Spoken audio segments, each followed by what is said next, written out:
শীতে শান্ত সাগর, পর্যটকরা তাই মনের আনন্দে মেতেছেন সমুদ্র স্নানে। জলে ভেজা শরীর নিয়ে পর্যটকরা উষ্ণতা নিচ্ছেন মিষ্টি রোদের।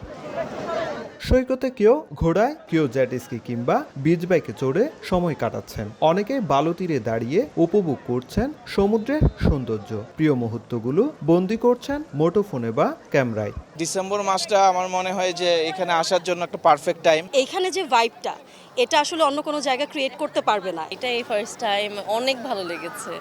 আর সি বিচেও আসাটা এটাই আমার ফার্স্ট টাইম। আমি ঘরে উঠেছি, মজা করেছি। ফ্যামিলি নিয়ে আসছি, এই আচার কিনবো, শুটকি কিনবো।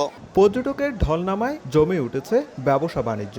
সৈকতের ফটোগ্রাফার থেকে শুরু করে ঘোড়াওয়ালা, বিচ বাইক চালকের মাঝেও বাড়তি উচ্ছ্বাস। প্রাণ ফিরেছে হোটেল রেস্তোরাঁগুলোতেও।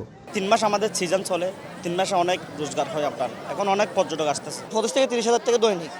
আগে ছিল আপনার যেটা 10 থেকে 15,000 টাকা, ওটা এখন 10-15 টাকা বেড়ে গেছে। ডিসেম্বর, জানুয়ারি, ফেব্রুয়ারি আমরা আশা করছি এখন যে চাঙ্গা ভাবটা আছে সেটা অব্যাহত থাকবে।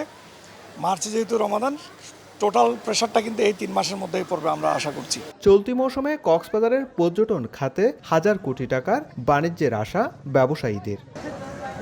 সুজাউদ্দিন রুবেল, সময় সংবাদ, কক্সবাজার।